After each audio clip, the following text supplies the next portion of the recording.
Hi guys. Okay, Kak Nan ada cakap nak sambung cerita part 2 tu kan. Sambung cerita. So it's gonna be, video ni akan jadi part 3 lah. Tapi okay, macam ni cerita dia. Kak Nan dah shoot lama video yang tudung kuning tu, which is Kak Nan shoot pada hari Sabtu. Okay. And then esoknya Kak Nan bangun, I feel something like macam tak kena dengan muka I, which is macam yang you can see sekarang ni, I macam breakout teruk. Sebelum tu pun memang ada breakout sikit. Bukanlah seteruk macam ni. Sekejap, I pun macam nak kena tengok balik. See here, right here. Okay. But bukan tu je guys. Malam I tidur, I cerita tu pukul 3 pagi. Lepas tu I bangun, I tengok ada something dekat muka I rasa pedih. Masa tu rasa macam, oh mungkin biasalah jerawat pedih. And I tak check sangat. I just feel like macam, oh pedihnya dekat sini. Nak cuci muka pun sakit. Saya biar je dulu. After esoknya, kalian tengok cermin dekat-dekat. Boleh tengok dekat-dekat guys. You guys tengok sini. Nampak lagi tak? Ni I dah recover tau. Okay, tak apa. I tunjuk gambar ni. People will say Kak Nan garu, but kalau dah macam ni, garu pakai garpu ke Kak Nan? Gitu macam tu. Sebab ada juga orang macam peli macam, kau garu pakai garpu ke? 3 straight ada macam tu kan. Aku tak tahu apa yang korang fikir. Apa pun yang korang percaya, ikut korang lah. Kan, tak kisah. It's free untuk korang fikir.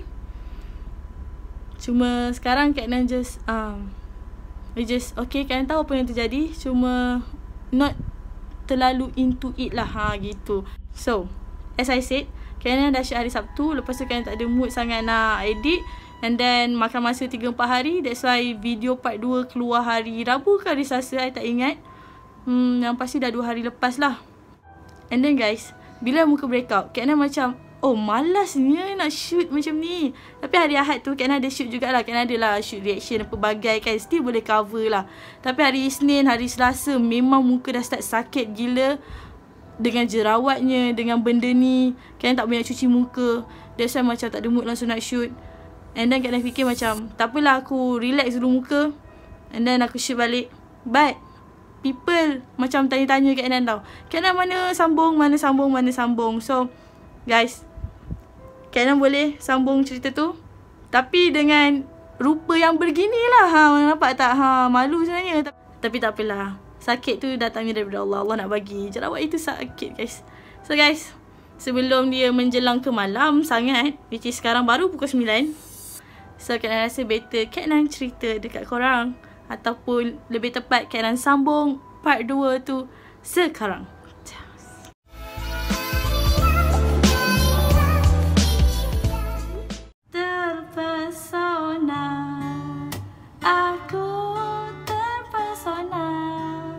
Memandang wajahmu yang manis. Sedih guys. Terpesona tak terpesona lah kalau muka dah macam ni kan. Hari tu Kak Nan ada tengok video Prince Smith yang muka dia terkupas apa bagai, and then luka-luka apa semua. Lepas tu macam terfikir macam, lah Kak Nan takkan nak sama pula video macam dia. No, tak. Dia macam kebetulan. Dia sangat-sangat kebetulan. Aku just breakout je. Breakout tu benda biasa guys. Biasalah kan, bila dah make up, lepas tu maybe ada hari yang aku malas atau aku tak buang. Sebab tu lah breakout like this. So tak boleh malu. Kita tak boleh malu lantakkan muka. Yang penting cerita gompas kita kan. So gitar ni siapa nak ambil? Ambil.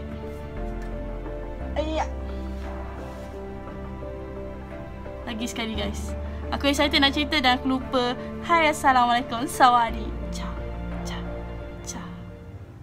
Guys, welcome back to segment Tacut Tak. Gitu. Gedik ke? Sorry. Guys, welcome back to segment Tacut Tak. Betul kan? Okay guys, Aku ada baca banyak komen mengatakan masa video part 2 rumah sewa kubur hantu tu ada something behind Bukan behind aku, dekat baju warna putih. Aku nak clearkan dekat sini. If you guys kata benda tu, okay, itu adalah langsir. Nampak langsir? Cara gitu. But if kalau korang rasa korang nampak benda tu belakang baju warna putih tu, itu sumpah demi Allah, wallahualam, aku tak tahu apa benda. And aku sendiri tak nampak. Cuma yelah dalam video tu memang sometimes aku rasa macam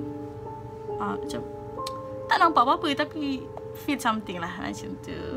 So guys, kat mana aku last cerita aku pun lupa. Short long term short memory.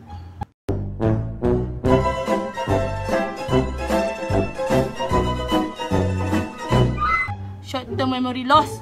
Gitu. So, wait. And then benda ni dia selalu mengadu dekat family dia tau.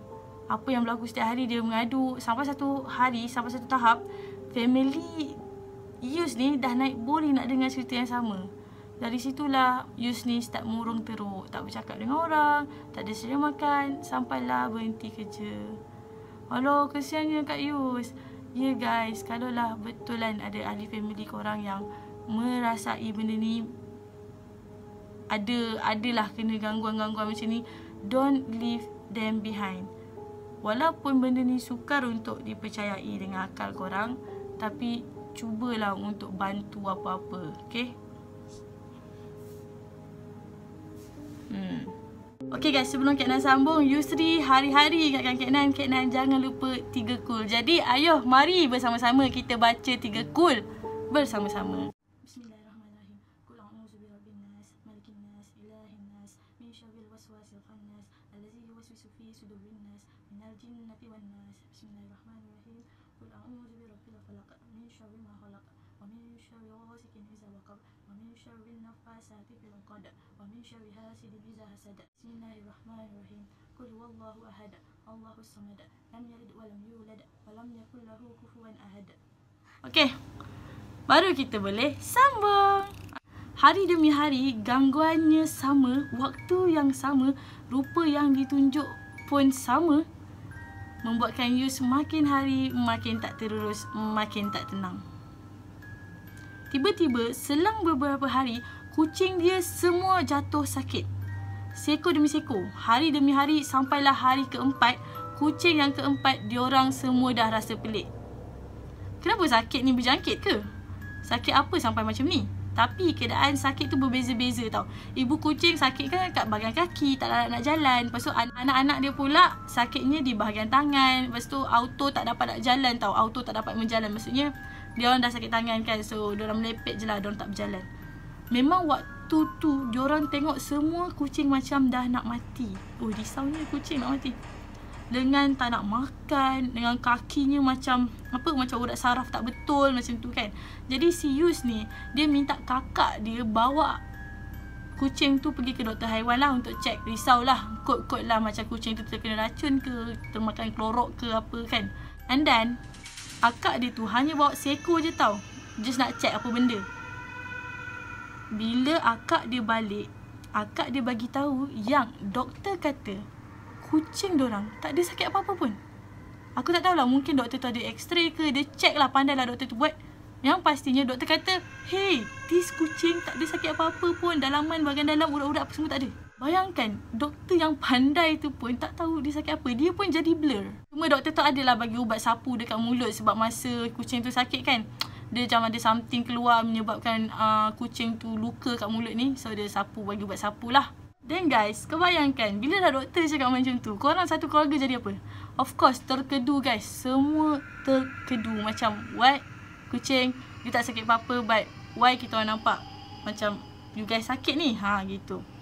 Pelik tu memang pelik. Tapi Yus ni cakap masa tu dia tak terfikir lagi yang ada benda ganggu kucing dorang juga. Then, tiba satu malam, Yus tengah lepak dalam bilik dengan anak buah dia. Time tu, si ibu kucing lari masuk bilik. Ingatkan kucing tu main kejar-kejar lah dengan kucing lain kan. So dia abaikan je lah macam biasa. Masa dia dekat pintu bilik, tiba-tiba ada angin kuat yang tolak pintu sampai tertutup. Pang! Oh, terkejut. Kucing stuck dari dalam, tak boleh keluar. Okay. And then Yus ni, dia leka lagi tau main handphone. So dia abaikan je kucing tu. And then pasal pintu tu, dia ingat macam angin lah yang kolak. Kolak? Tolak. tiba-tiba dengar bunyi orang hempuk kucing. Hempuk kucing like how? Dan dia pun nak pandang anak buah dia pandang dia. Bila Yus bangun je tengok keadaan kucing tu, dia nampak kucing tu macam baru lepas kena terkam dengan something. Keadaan kucing tu dah terbaring dengan mulut yang berbuih-buih. Tak cakap banyak. Terus kumpulkan semua kucing satu tempat, letak dalam sangkar, and sangkar tu pun letak dalam rumah. Alhamdulillah, selamat malam tu semua. Esoknya, abang yang ada buat kenduri tu kan, dia datang rumah. Abang tegur, asal kau makin kurus Yus? Yus pun mengadulah, dia cakap, entahlah, hari-hari aku kena ganggu. Macam ada yang tak kena, kucing pun sakit. Tak tahu sakit apa. Bila pergi cek doktor, doktor tak dapat detect. Macam itulah dia borak dengan abang dia. And then dia pun cakap lah, dia pun tak tenang. Kau boleh tak tolong cari mana-mana ustaz untuk tengok keadaan dalam rumah ni, sebab aku rasa benda ni ada kaitan yang ganggu kucing-kucing juga.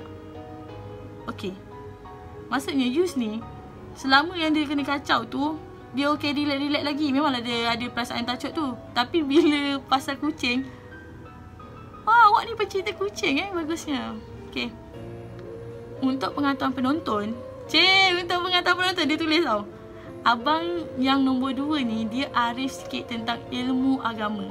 Dia tahu cara mengurut, cara scan benda tu, and boleh lah untuk sikit-sikit ubah orang. Tapi tak adalah sehandal mana-mana ustaz dekat luar sana gitu. Oh, so inilah maksudnya abang Yus yang yang scan rumah Yus tu kan. Okay, so abang yang ni, minta maaf guys, dia tak bagi tahu nama abang dia. Okay, apa kata kita panggil Abang Arif? Abang Arif, okay.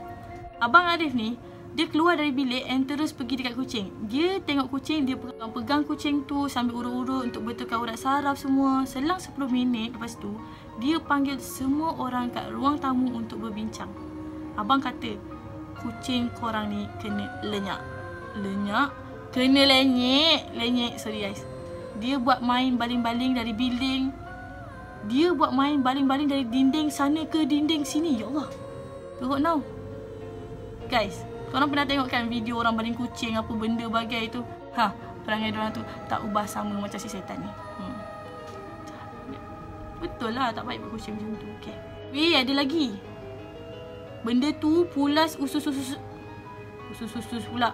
Benda tu dia pulas usus-usus dalaman kucing. And then dia korek urat-urat dalaman, sebab tu sampai tak boleh jalan. Benda tu saja cari pasal. No! God, please, no! No! Okay, fine. Bila dengar Abang Arif tu cakap macam tu, semua orang terkejut. Mak tanya, siapa yang buat? Abang Arif jawab, benda tu lah S-A-A-K-A-A-A S-A-A-K-A-A-A Hang nak sebut. Yang tak ada tuan sampai sekarang. A-A-A tu ada lagi sekarang, ke hulu ke hilir. Terkedua aku dengar.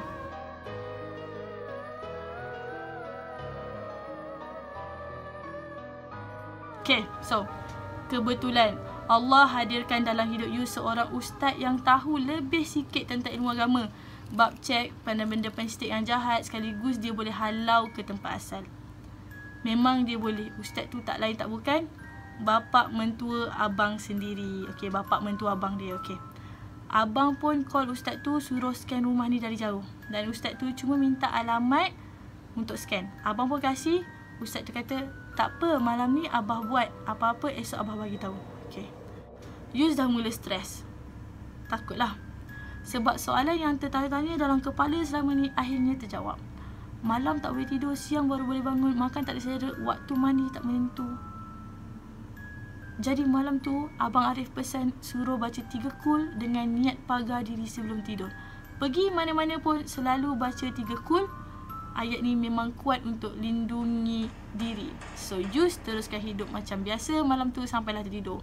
Oh, patutlah Yus pun pesan dekat aku 3 kul gitu. Okay. Esoknya, diorang semua bangun dapat call daripada ustaz tu. Ustaz tu bagi tahu malam tadi lepas dia scan, katanya terkejut sebab, aku sebut je lah, saka tu masih ada lagi main-main kawasan situ. Dia cuba berkomunikasi dengan benda tu and berlawan dengan benda tu ambil masa yang lama katanya. Pumpang.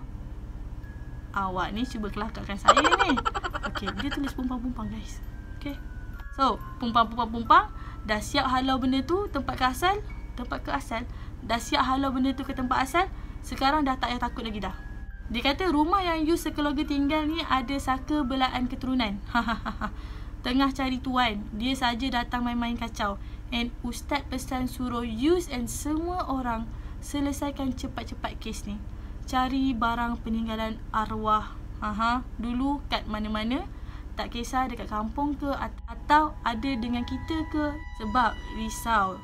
Takut salah satu dari kami dah terakad dengan sengaja. Dah terakad tanpa sengaja. Maksudnya kat sini dah terbela tanpa sengaja. Sebab setiap tahun mesti dia akan datang ganggu keluarga. Tak kira lah dari bentuk apa, sama ada satu keluarga bergaduh besar, suami isteri bercerai-berai, berselisihan faham, tidur tak tenang, hidup tak tenang, akan ada jatuh sakit sampai baru mati, and macam-macam gangguan lah. Maksudnya macam-macam lah jadi kat keluarga Yus ni Okay. And Ustaz tu pun cakap yang ganggu Yus selama ni adalah benda yang sama. Sebab tu tak dapat solat dengan khusyuk, tak tenang, tak dapat pejam mata. Even benda-benda yang Yus selalu nampak dari luar rumah tu pun adalah kawan-kawan si saka tu sebenarnya. Dia datang bawa kawan. Dia bagi tahu keluarga Yus ada satu garisan di mana garisan ni senang untuk benda-benda luar datang singgah. Benda tu adalah saka tu. Okay, Kak Nan tak berapa faham pasal garisan-garisan ni tau. Siapa yang faham, okay. Dan benda ni berkait rapat dengan rumah sewa yang lama dulu diorang berkawan. Okay, maksudnya dekat sini benda ni dah bercampur guys. Satu hal dekat rumah sewa dia hari tu, lepas tu satu hal dengan saka yang ada ni, and then satu hal lagi pasal family dia. Senang benda tu. Okay, Kena risau nak bercakap pasal benda ni sebenarnya. Okay, Kena teruskan. And then Yusni cakap, walau bagaimanapun, saka tu dah tak kuat mana pun, dia ada. Dan Ustaz tu hanya mampu halau ke tempat asal sahaja.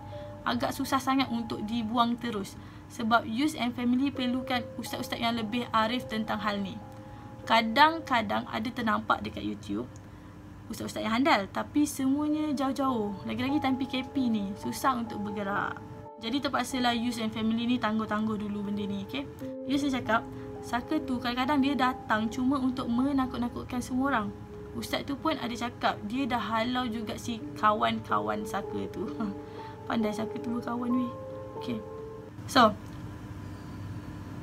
tapi guys, okay, tak apa.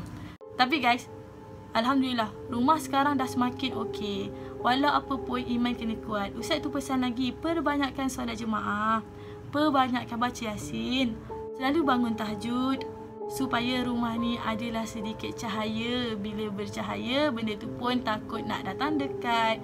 Penting untuk kita selalu dekatkan diri dengan penciptanya. Betul guys. Rumah kalau korang sembahyang, ini korang mengaji, rumah korang akan bercahaya terang benderang. So bila bercahaya, kegelapan tidak datang. Faham ke apa aku cakap ni? So kesimpulannya, saka tu masih wujud dalam kalangan family kami, dan kami masih mencari ustaz yang lebih arif untuk selesaikan dengan segera.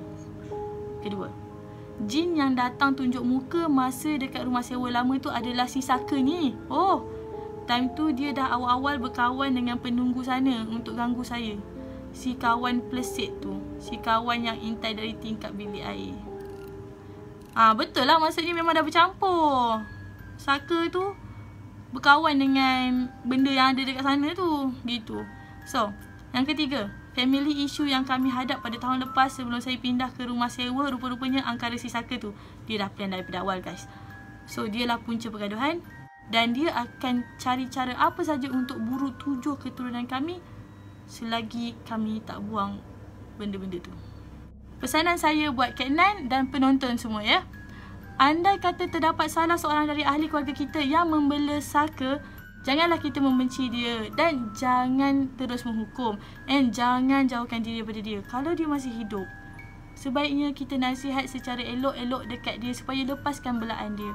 andai kata dia meninggal macam arwah saya, sebaiknya kita doakan yang baik-baik untuk di alam sana. Apa yang dah jadi, tetap dah jadi, dan kita wajib cari cara untuk selesaikannya. Apa yang dah start, kena diakhirkan. Kedua, tak usahlah kita duk bela saka-saka ni. Sedangkan kita tahu bahawasanya benda ni akan menyusahkan anak cucu kita kemudian hari. Ketiga, ingin ditegaskan, mohon penonton jangan ambil serius yang kisah ni. Takut-takut ada yang terbawa-bawa. Naya gitu. Naya ya guys. So Kak Nan pun ada nak cakap sikit dekat sini. Setahu Kak Nan lah, orang-orang dulu ni memang banyak sikit lah bela benda-benda ni. But I tak tahu sama ada diorang ni cetek ilmu ke apa, I don't know. Cuma dulu ni sebenarnya diorang ambil benda-benda ni sebab nak jaga harta dan keluarga tau. Itu yang apa yang Kak Nan dengar lah. So bila dah daripada nenek moyang apa semua, lepas tu menurun. Cuma Alhamdulillah zaman sekarang, people nowadays dia macam lebih terbuka bahawasanya benda ni tak elok, benda ni syirik, tak okay. And ada family-family yang memang avoid untuk dapat saka keturunan ni. Bukan nak cakap benda tu dah tak ada. Tapi mostly lah, most people yang Kak Nan jumpa pun, diorang dah bijak. Macam apa, lebih baik buang, lebih baik jangan guna benda ni, lebih baik tak payah buat benda-benda macam ni. Macam tu lah lebih kurang. So sweet. Akhir kata dia kata, teruskan buat konten seram, kami semua support Kak Nan. Thank you so much. Kopkun ka. Okay. So guys, minta maaf kalau Kak Nan ada tersalah cakap, tersalah kata. Kak Nan daripada pihak Yusri pun, kalau ada benda yang menyebabkan korang terkena ganggu ke apa ke, kami pun minta maaf sama-sama. And jangan lupa 3 kul baca Bismillahirrahmanirrahim. And then ada satu lagi doa yang Yus bagi kat Kak Nan. Doa ni amalkan. Apa yang baik kita amalkan, apa yang tak betul, apa yang tak baik lupakan. Okay guys, jangan lupa subscribe, comment and share. Jarang Kak Nan sebut tu. Jangan lupa subscribe and follow Kak Nan dekat Instagram and TikTok. Thank you so much. Bye bye. Kopkun ka. Jap. Lupa sebelum korang tanya, tak ni dapat baju ni daripada mana? Daripada Kak Nan guys. Okay, tengok bahagian belakang dia ada ca gitu guys. Stok tak banyak. Kak Nan pun tak ada start buat marketing lagi. Tapi siapa yang tengok video ni yang berminat nak baju ni, bolehlah DM Kak Nan gitu. Bye bye.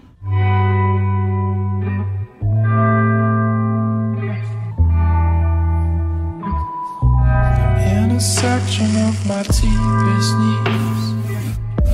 You were there, I knew, now you know. When we met, I swear I came alive. My heart turned to jelly and I'm googly-eyed. Same old story with a zesty twist. Produk tak padu, video tak mantul, bisnes tak ada siapa pandang. Jangan risau, shoot your product the next level with us. Exclusive video with the cheapest price in the town.